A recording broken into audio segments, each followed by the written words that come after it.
صدق اللہ مولانا العظیم الصلاۃ والسلام علیکہ یا سیدی یا رسول اللہ الصلاۃ والسلام علیکہ یا سیدی یا حبیب اللہ وعلی آلک و اصحابک یا سیدی یا خاتم النبیین۔ حمد و صلاۃ کے بعد انتہائی واجب الاحترام معزز و محترم علی مرتبت ذی وقار علماء کرام برادران اسلام، السلام علیکم ورحمۃ اللہ وبرکاتہ۔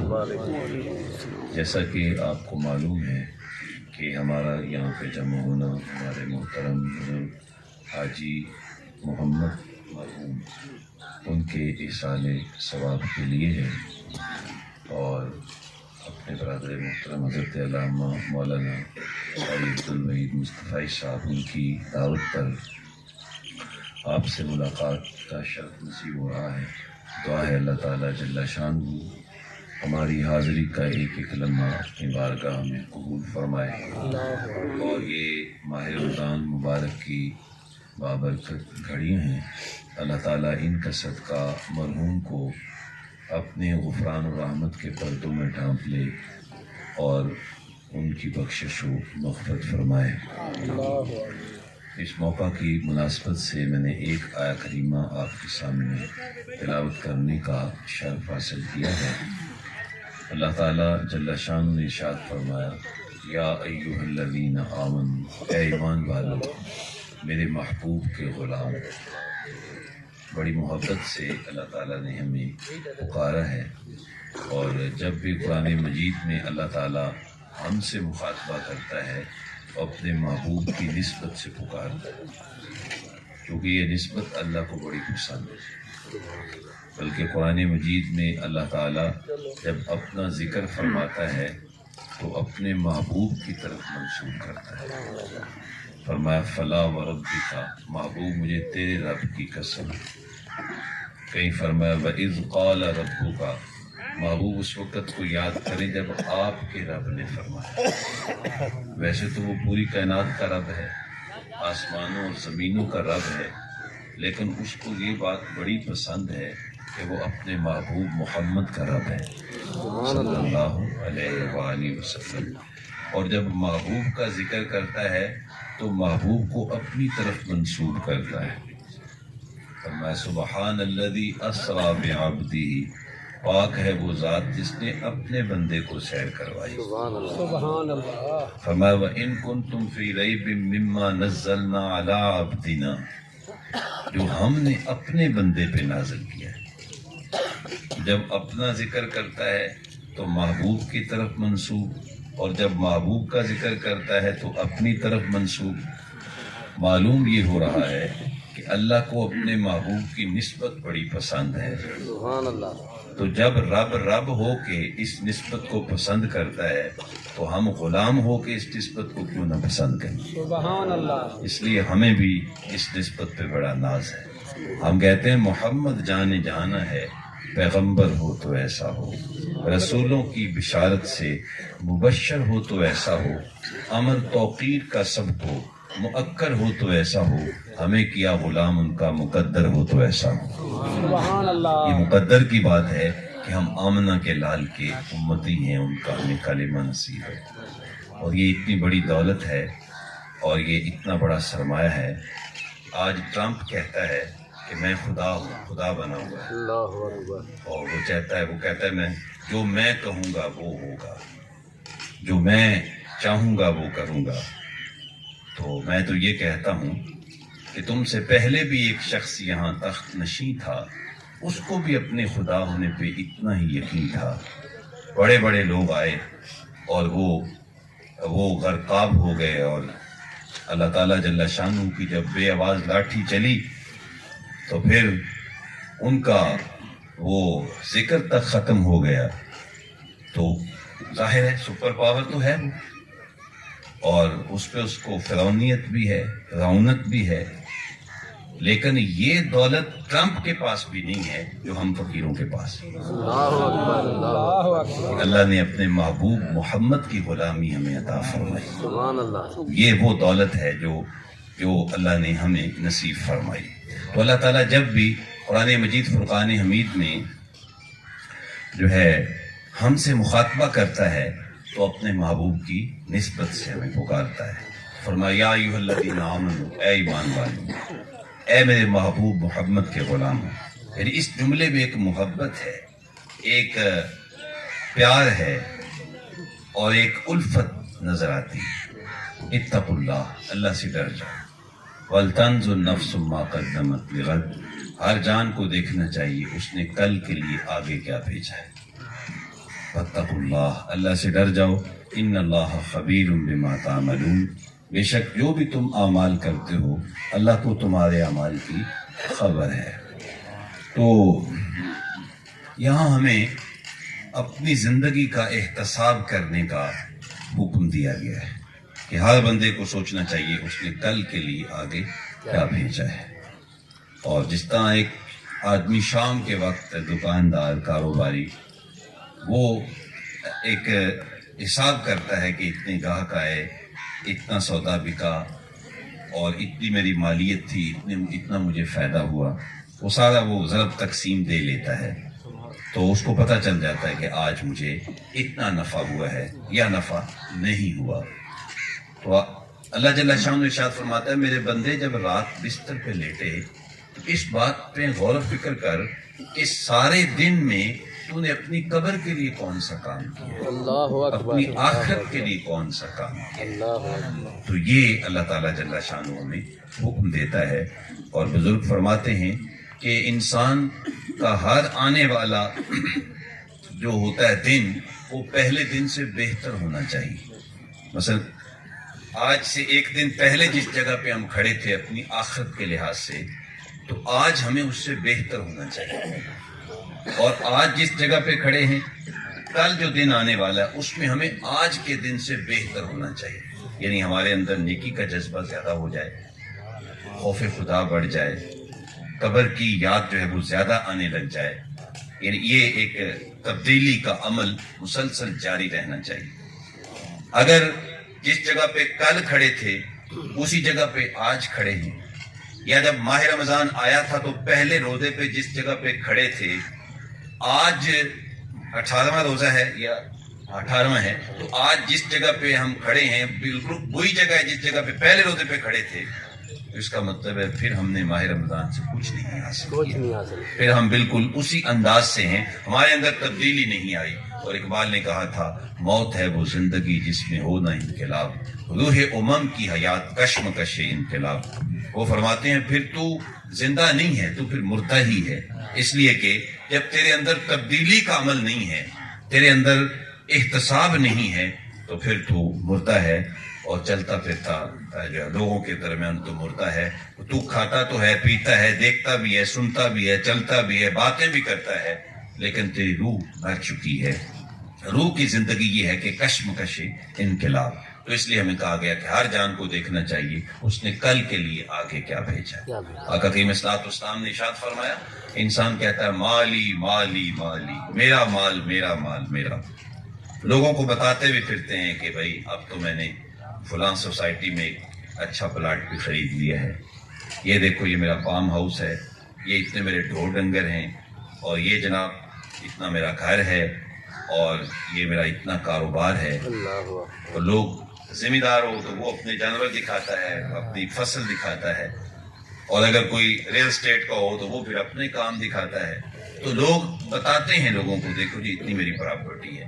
تو آقا کریم صلی اللہ علیہ وسلم نے ارشاد فرمایا میاں تیرے صرف 3 مال ہیں، ایک جو تو نے کھا لیا اور کھا کے ہضم کر لیا، دوسرا جو پہن کے وہ سیدھا کر لیا، اور تیسرا جو اللہ کے راستے میں خرچ کر کے آگے بھیج دیا وہ تیرا ہے. باقی جو ہے وہ تیرا نہیں، وہ تیرے ورثاء کا ہے. وہ جب تو اس دنیا سے جائے گا ہو سکتا ہے تیرا کفن بھی میلا نہیں ہوگا کہ وہ تقسیم کر لیں، بلکہ ابھی چارپائی پڑی ہوتی ہے اور وراثت کے بارے میں باتیں چل رہی ہوتی ہیں. تو اس لیے وہ تیرا نہیں، تیرے صرف 3 مال ہیں اور باقی تیرے ورثاء کا ہے. ہو سکتا ہے وہ تیرے جو ہاتھ کے اندر قیمتی گھڑی جو ہے وہ اتار لیں اور تجھے غسل تک بھی نہ دے سکے.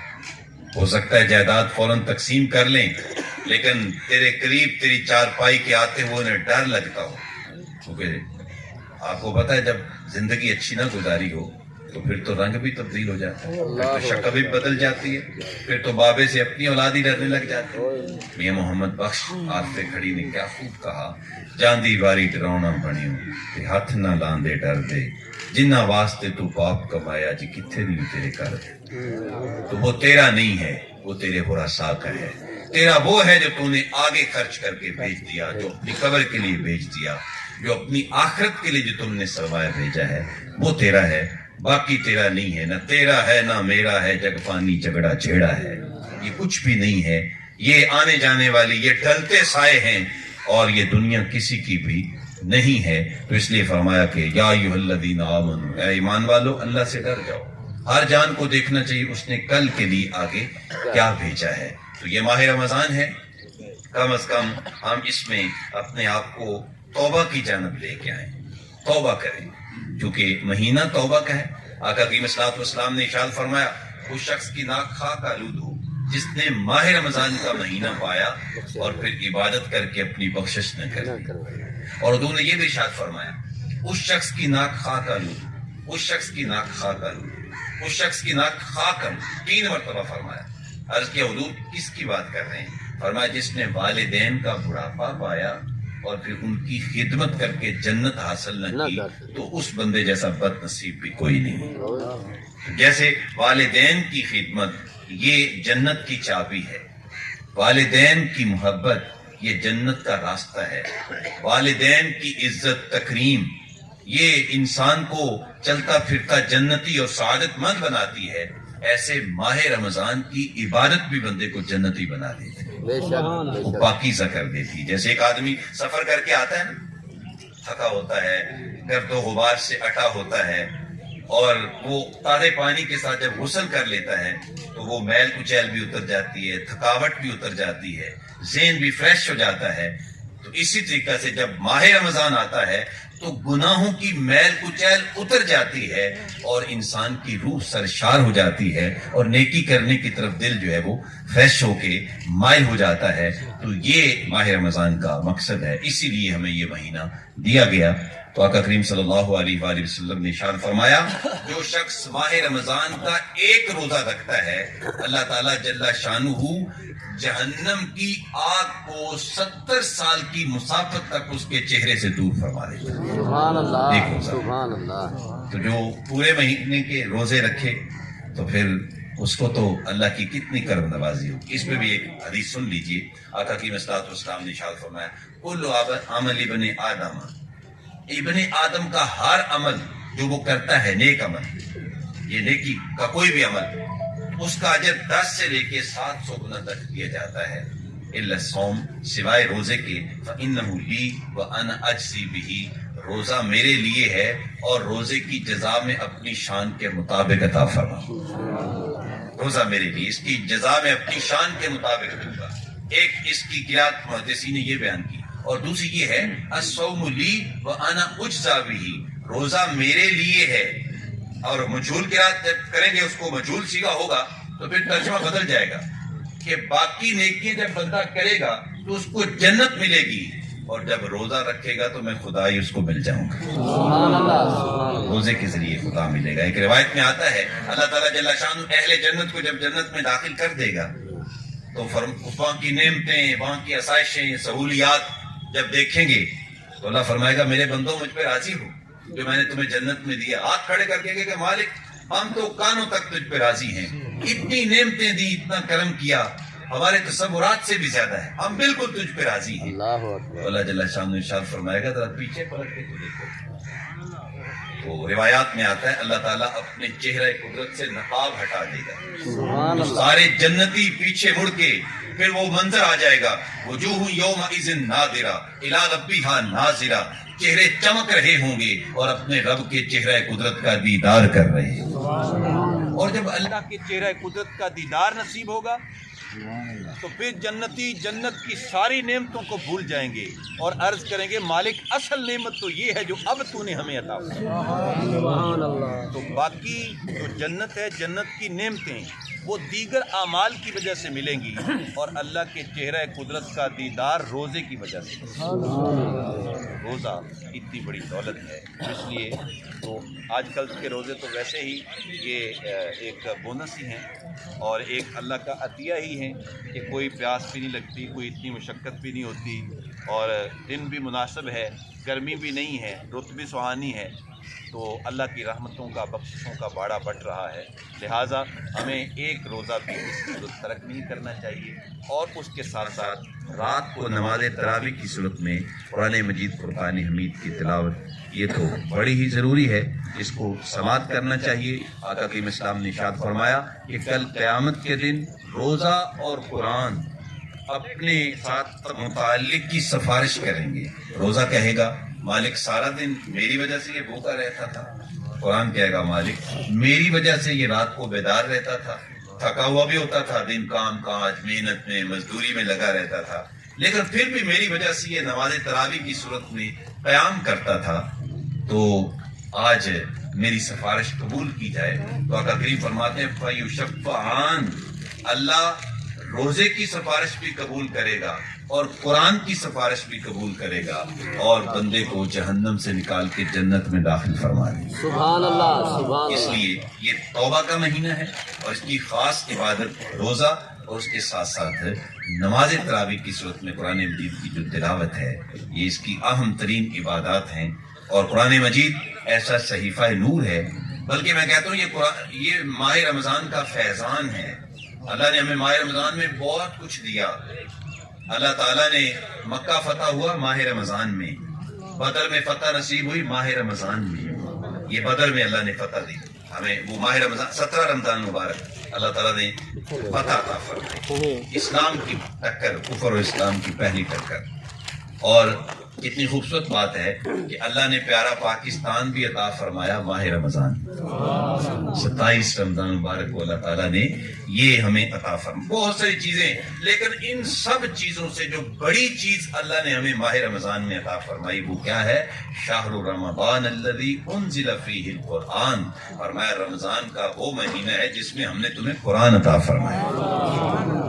ایسا صحیفہ نور جس نے بت پرستی سے بھی انسانیت کو آزادی دی، جس نے قمر پرستی سے، جس نے قبر پرستی سے، جس نے شہوت پرستی سے، جس نے نفس پرستی سے، جس نے قوم پرستی سے، ہر قسم کی پرستش سے، جس قرآن نے نجات دے کے انسانیت کو صرف اللہ کے حضور جھکا دیا، باقی ہر چیز سے آزاد کر کے اس نے ہمیں جو ہے وہ اللہ کے حضور جھکا دیا۔ تو یہ کون سی کتاب ہے؟ قرآن مجید فرقان حمید۔ تو اس لیے قرآن کے ساتھ اپنا تعلق جوڑنا اس مہینے میں یہ ایک بڑا اہم ہے۔ تو یہ ہم اپنا، اس کے ذریعے ہم اپنے اندر تبدیلی بھی لا سکتے ہیں، اپنے اندر بہتری بھی لا سکتے ہیں۔ باقی جو توبہ کا جو طریقہ ہے وہ آپ سماعت کر لیں، کیونکہ توبہ ہمیشہ جاری رہنی چاہیے۔ توبہ اللہ کو بڑی پسند ہے۔ توبہ کے ذریعے ایک تو گناہ معاف ہوتے ہیں اور بندے کی بخشش ہو جاتی ہے، اور اس کا طریقہ جو ہے وہ یہی ہے کہ 2 رکعت نماز نفل ادا کریں توبہ کی، اور اس کے بعد مسجد میں آ جائیں یا جس جگہ پہ تنہائی میں بیٹھ کے شرمندہ ہو جائیں اپنے گناہوں پہ، اور پھر یہ ہے کہ شرمندہ ہو کر کے مکھی کے ایک سر کے برابر بھی اگر آنکھ میں ایک آنسو آ گیا شرمندگی کا تو اللہ فرماتا ہے ان اللہ یغفر الذنوب جميعا، میرے بندے میں تیرے سارے گناہ معاف کر، سارے گناہ معاف کر۔ اللہ اکبر، اللہ اکبر۔ وہ جو واقعہ بڑا معروف ہے اور اس سے آقا کریم علیہ الصلوۃ والسلام کی کرم نوازیوں کا بھی پتہ چلتا ہے۔ حضرت امام قطبی رحمۃ اللہ علیہ فرماتے ہیں میں حضور کے روضہ مبارک پہ حاضر تھا، اللہ ہم سب کو میٹھے مدینے کی حاضری نصیب فرمائے، اس لیے کہ مدینہ نہیں دیکھا تو کچھ نہیں دیکھا، جنوں ویکھ کے اکھیاں ٹھردیاں نے، جنوں ویکھ کے ٹھردا سینہ ہے، ربا تیری ساری خدائی وچوں ایکو شہر تے بس مدینہ ہے۔ تو میں حضور کے روضہ مبارک پہ بیٹھا تھا کہ ایک دیہاتی آدمی آیا۔ آپ کو پتا ہے دیہاتی آدمی بات کرنے میں ذرا کھلے ہوتے ہیں، یہ کھل کے بات کر لیتے ہیں. تو وہ حضور کی بارگاہ میں آیا اور آقا کریم اسلام اپنے روضہ انور میں تشریف فرما ہو گیا, حضور کا وصال ہو گیا. تو اس نے آ کے نا بالکل ایسے جیسے میں آپ سے گفتگو کر رہا ہوں, ایسے اس نے آ کے حضور سے باتیں شروع کر دی. یا رسول اللہ, آپ تشریف لائے, ہم نے آپ کا کلمہ پڑھا, آپ نے ہمیں قرآن دیا, ہم اس پہ ایمان لائے, یقین کیا. اس قرآن میں ایک یہ آیت بھی ہے, وَلَوْ أَنَّهُمْ إِذْ ظَلَمُوا أَنفُسَهُمْ جَاءُوكَ. محبوب جب لوگ اپنی جانوں پہ ظلم کر بیٹھیں, گناہ کر بیٹھیں, زیادتیاں کر کے, محبوب جاؤگا, اگر تیرے پاس آ جائیں, فاستغفر اللہ, اور آپ کے پاس بیٹھ کے اللہ سے معافی مانگیں, واستغفر لهم الرسول, محبوب تو بھی سفارش کر دے, تو بھی لب ہلا دے. جب تیرے لب ہلیں گے, لوجد اللہ توابا رحیما, تو محبوب میں وعدہ کرتا ہوں ان کے سارے گناہ معاف کر دوں. اللہ اکبر. اللہ وہ کہتا ہے یا رسول اللہ, میں نے گناہ کیے ہیں, میں نے خطائیں کی ہیں, اب میں اپنی جان پہ ظلم کر کے, زیادتیاں کر کے آپ کی چوکھٹ پہ آ گیا ہوں. اچھا, پھر اس نے ایک نعت بھی پڑھی. وہ نعت حضور کے مبارک روضے کے ستونوں کے اوپر آج بھی لکھی ہوئی ہے. وہ ترک والوں نے لکھی تھی, وہ عربی کی نعت, جس میں اس نے کہا, یا خیر من دفنت بالقاء اعظمہ فطاب من طیبہن القاء والاکم نفس الفداء لقبر انت ساکنہ فیہ العفاف فیہ الجود والکرم. اس نے کہا, وہ سرائکی میں اس کا ترجمہ کر لیتے ہیں, اس نے کہا محبوب جو ہوئے ہوں رب کو لوں جیڑی گل منوائیں منوا سکتے. محبوب جو ہوئے ہوں رب کو لوں جیڑی گل منوائیں منوا سکتے ہیں. تیری عرش فرشتے دھم پئیے گناہگار چھڑائیں چھڑوا سکتے ہیں. اور ساری زندگی جو کیتے عمل برے ساڑے نیک لکھائیں لکھوا سکتے ہیں. تے خلیل جائے پروانے نو جڑا چاہیں کول بلا سکتے ہیں. اس نے اپنی محبت میں, اپنے جذبات میں یہ بات کہی اور پھر وہ وہاں سے چلا گیا. امام قطبی کہتے ہیں میری آنکھ لگ گئی لیکن مقدر جاگ اٹھا, آمنہ کے لال خواب میں تشریف لے آئے. اور حضور نے آ کے کہا, قطبی وہ جو دیہاتی آیا تھا وہ میرا امتی ہے, وہ اگرچہ دیہاتی ہے, سادہ ہے, لیکن وہ میرا غلام ہے. اس کو تلاش کرو, اس کو ڈھونڈو اور اس کو جا کے یہ بشارت دو کہ چونکہ تو میری چوکھٹ پہ آیا ہے اور تو نے درخواست پیش کی ہے, تیری درخواست قبول ہوگی, اللہ نے تیرے سارے گناہ معاف کر دیا. اللہ اکبر. مجرم ہو تو اشکوں سے منہ دھوتے چلے آؤ, آؤ در تواب پہ روتے چلے آؤ. قرآن میں مذکور ہے بخشش کا طریقہ, سرکار کی دہلیز سے ہوتے چلے آؤ.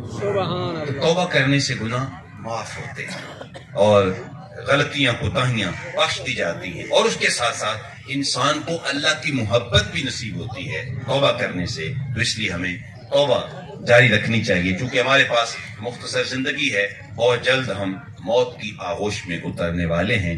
جس طرح ہمارے یہ بزرگ بھائی چلے گئے, اور بھی لوگ جا رہے ہیں, اب تو جنگیں لگی ہوئی ہیں آپ کے سامنے ہیں, تو جس طریقہ سے ظلم ہو رہے ہیں وہ بھی آپ کے سامنے ہیں. اور اس وقت سب سے بڑا ظالم تو ٹرمپ ہے, کائنات کا سب سے بڑا دہشت گرد نیتن یاہو ہے. یہ دو جو ہیں وہ اشتہاری مجرم ہیں, جس پہ چاہتے ہیں حملہ کر دیتے ہیں.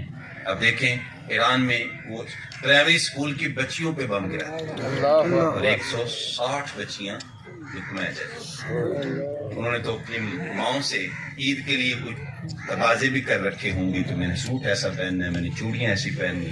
بچوں کے جذبات ہوتے ہیں, وہ انتظار کر رہی تھی مائیں, ان کو لاشیں بھی نہیں ملی بلکہ ان کو ان کے ٹکڑے ملے ہیں. اس سے بڑا دہشت گرد اور کون ہو سکتا ہے؟ تو یہ دو بندے اس وقت دہشت گرد ہیں, ٹرمپ اور نیتن یاہو. اور انشاءاللہ تعالی ان کا غرور ٹوٹے گا, ان کا فخر ٹوٹے گا, اور ماہ رمضان مبارک کی برکت سے اللہ اسلام کو بلندی عطا فرمائے. کہ اسلام یہ زمانے میں, اسلام زمانے میں دبنے کو نہیں آیا, اتنا ہی یہ ابھرے گا جتنا کہ دبا ہے. اس لیے انشاءاللہ مسلمانوں پہ حالات مشکل ہیں, اس میں کوئی شک نہیں, حالات مشکل ہیں. وہ چاہتا ہے ان کو آپس میں لڑایا جائے. اب دیکھیں خود حملہ کیا ایران پہ, اور پھر ایران کے بم سعودیہ میں جا رہے ہیں, قطر میں جا رہے ہیں. کیوں؟ ظاہر ہے وہاں اس کے اڈے جو ہیں, وہاں اس نے چھاؤنیاں بنائی ہوئی, وہیں سے وہ حملے کر رہا ہے, تو انہوں نے وہیں پہ ہی پہ بم گرانے ہیں. اب اس طریقے سے مسلمانوں کے درمیان لڑائی, مسلمانوں کے درمیان اشتعال بڑھ رہا ہے کہ یہ آپس میں لڑیں. کیونکہ اسلام کے خلاف ہیں وہ، اور جو وہ کچھ کر رہے ہیں اسلام کے خلاف کر رہے ہیں، تو انشاءاللہ تعالیٰ اللہ تعالیٰ جل شانہ ان کی، وہ قرآن کہتا ہے نا وَمَكَرُوا وَمَكَرَ اللَّهُ، ایک سازش یہ کر رہے ہیں اور ایک تدبیر میں اللہ بھی کر رہا ہے۔ اللہ اکبر۔ اس لیے موت جو ہے وہ بہت قریب ہے، ہم نے جانا ہے۔ وہ میاں محمد بخش عارف کھڑی رومی کشمیر نے کہا تھا، دیگر تے دن گیا محمد اوڑک نو ڈب جانا، لوئے لوئے پارلے کڑیے جے دودھ پانڈا بھرنا، شام پہ ہی بن شام محمد گھر جاندی نے ڈرنا۔ تو اس لیے ہمارے پاس بہت تھوڑا وقت ہے، اپنی آخرت کے لیے کام کر لیں۔ آقا کریم اسلام نے ارشاد فرمایا جب بندہ فوت ہو جاتا ہے تو اس کے سارے اعمال وہ بند ہو جاتے ہیں۔ نماز پڑھتا تھا کھاتا کلوز، روزہ رکھتا تھا ختم، صدقہ کرتا تھا ختم، لیکن فرمایا 3 کام اس کے ایسے ہیں جو قبر میں چلے جانے کے بعد بھی جو ہے وہ اس کے جاری رہتے ہیں۔ وہ کون کون سے سماعت کر لیجئے، بس یہ 3 کام ہیں، میں عرض کر کے اپنی گفتگو کو سمیٹتا ہوں۔ فرمایا صدقۃ جاریۃ، پہلا کام صدقہ جاریہ ہے، کوئی صدقہ کر جائے، کوئی مسجد بنا جائے، بے شک، کوئی کسی دارالعلوم کے اندر کوئی کمرہ تعمیر کر جائے جہاں بچے قرآن پڑھیں، حدیث پڑھیں، بچے جو ہے وہ قرآن پاک کی تعلیم حاصل کریں، یا کوئی مطلب ہے واٹر فلٹریشن پلانٹ لگا جائے جس سے لوگ پانی پیتے رہیں۔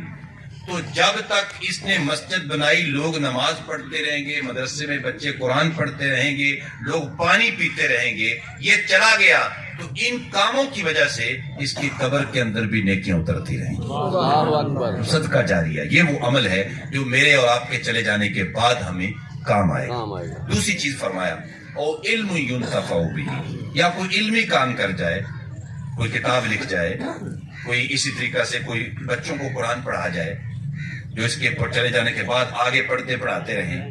تو فرمایا جب یہ چلا جائے گا تو وہ بچے جن کو اس نے قرآن پڑھایا ہوگا، دین پڑھایا ہوگا، جتنی دیر تک وہ دین کا کام کرتے رہیں گے ثواب اس کی قبر میں اترتا رہے گا۔ اور تیسرا فرمایا ولد صالح یدعو لہ، تیسرا کوئی نیک اولاد چھوڑ جائے جو اس کے چلے جانے کے بعد اس کی قبر پہ جا کے ہاتھ اٹھا کے دعا کرے، تو اللہ تعالیٰ اولاد کی دعا سے والدین کی بخشش و مغفرت فرماتا ہے اور قبروں کے اندر نور اترتا ہے۔ تو آؤ یہ 3 کام ضرور کر جائیے۔ صدقہ جاریہ، میں ابھی آیا تو اسلامک سینٹر میں، میں نے المصطفیٰ اسلامک سینٹر علی والا میں نے نماز ادا کی تو بڑی خوشی ہوئی، وہاں کام ہو رہا ہے اور لینٹر کا کام ہو رہا ہے، سیلنگ ہو رہی ہے، بچوں کے پڑھنے کی جگہ بنائی جا رہی ہیں۔ میں نے قاری صاحب کو بتایا کہ کہتے ہیں کام شروع کیا ہوا ہے، تو یہ ہمارے لیے بڑا موقع ہے اگر اس ادارے میں، اور الحمدللہ ادارت المصطفیٰ نے ایک ایسا نظم قائم کر دیا ہے کہ جس سے آنے والی نسل کو ایک جہت دے دی ہے، ایک راستہ دے دیا ہے اور ایک زندگی کا پر نور انداز دے دیا ادارت المصطفیٰ نے۔ تو یہ مراکز ہیں، تو یہاں آپ اپنا صدقہ جاریہ کریں، اور ماہ رمضان میں تو نفلی عبادت کا ثواب فرض کے برابر ہو جاتا ہے، اور ایک فرض ادا کرنے سے اللہ تعالیٰ 70 فرائض کا ثواب عطا فرمائے۔ تو اس لیے ضرور ایسے کاموں کے اندر شامل ہوئیے اور اپنے اداروں کے ساتھ قائم ہو جہاں تعلیم دی جا رہی ہے بچوں کو اور بچیوں کو، تو انشاءاللہ آپ کے رزق میں بھی برکت ہوگی اور یہ صدقہ جاریہ بھی ہوگا، اور اس کے ساتھ ساتھ یہ دین کا کام ہے۔ یہ صرف صدقہ نہیں ہے، یہ دین کا کام ہے۔ ایک ہوتا ہے صدقہ کرنا، کسی کو بھی کسی یتیم پہ صدقہ کر دینا، کسی مسکین پہ فقیر پہ کر دینا، بہت اچھی بات ہے، ہمیں کرنا چاہیے، لیکن جو دین کے اوپر جو ہم پیسہ خرچ کرتے ہیں وہ صرف صدقہ ہی نہیں ہوتا بلکہ وہ دین کی بلندی کے لیے ایک عطیہ بھی ہوتا ہے۔ اللہ اکبر۔ تو اس لیے حضرت شیخ مجدد الافسانی علیہ رحمہ کی مجھے وہ بات یاد آئی، آپ فرماتے ہیں کہ دیگر مددات میں لاکھوں روپے خرچ کرنا اور دین کی بلندی کے لیے 1 ٹکا خرچ کرنا، فرمایا دین کی سربلندی کے لیے 1 ٹکا خرچ کرنا دیگر مددات میں لاکھوں خرچ کرنے سے زیادہ بہتر ہے، کیونکہ اس سے دین کو فائدہ ہوگا اور اس کے ذریعے دین جو ہے وہ اس کو تقویت نصیب ہوگی۔ تو میں بسمی میں کل دعا وہ ہوں، اللہ تعالیٰ ہمارے مرحوم کو کروٹ کروٹ جنت کی بہاریں نصیب فرمائے اور ان کے پسماندگان لواحقین کو اللہ تعالیٰ جل شانہ صبر جمیل کی توفیق نصیب فرمائے۔ کار ما آخر شدو آخر زما کار نشد، مشت خاک ماں غبار کوچہ یار نشد، و آخر دعوانا الحمدللہ رب العالمین۔